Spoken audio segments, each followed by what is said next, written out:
আব্দুল্লাহ ইবনে আব্বাস রাদিয়াল্লাহু তাআলা আনহু উনি বলেন, কুনতু খালফা রাসূলিল্লাহি সাল্লাল্লাহু আলাইহি ওয়াসাল্লাম ইয়াওমান, একদিন আমি, এই যে দেখেন বর্ণনা ভঙ্গি কেমন, একদিন আমি রাসূল সাল্লাল্লাহু আলাইহি ওয়াসাল্লামের পেছনে বসা, মানে কোনো একটা ওটের উপর বা গাধার উপরে বসা। ফাকালা, তিনি বললেন, ইয়া গুলাম, হে কিশোর। রাসূল সাল্লাল্লাহু আলাইহি ওয়াসাল্লামের শব্দ চয়নগুলো অসাধারণ।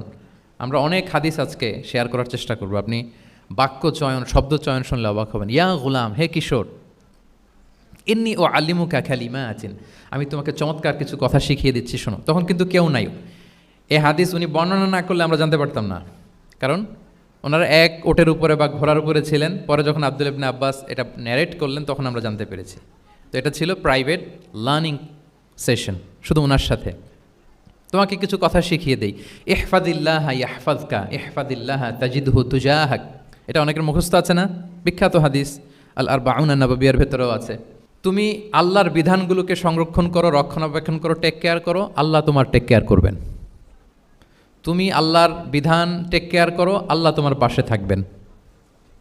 ইদা সাআলতা ফাসআলিল্লাহ, হে আব্দুল্লাহ, যখন চাইবে আল্লাহর কাছে চাইবে, যখন ফরিয়াদের হাত তুলবে কেবলমাত্র আল্লাহর কাছেই তুলবে। ওয়া ইদা ইসতাআনতা ফাসতাইন বিল্লাহ, যখন সাহায্য চাইবে কেবল আল্লাহর কাছেই সাহায্য চেয়েও।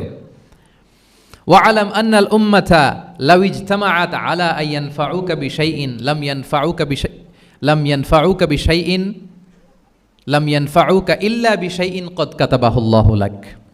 গোটা বিশ্বের সবাই মিলে যদি তোমার কোনো উপকার করতে চায় তাহলে ততটুকুই করতে পারবে যতটুকু আল্লাহ তোমার ভাগ্যে রেখেছে। আল্লাহ যতটুকু উপকার তোমার ভাগ্যে রেখেছে অতটুকুই হবে। ওয়া ইন ইজতামাউ আলা আন ইয়াদুররুকা বিশাইইন লাম ইয়াদুররুকা ইল্লা বিশাইইন কদ কাতাবাহুল্লাহু আলাইক। গোটা বিশ্বের সবাই মিলে যদি তোমার ক্ষতি করতে চায় ঠিক ততটুকুই করতে পারবে যতটুকু তোমার নসিবে আছে, এর চেয়ে 1 ইঞ্চিও বেশি ক্ষতি করতে পারবে না।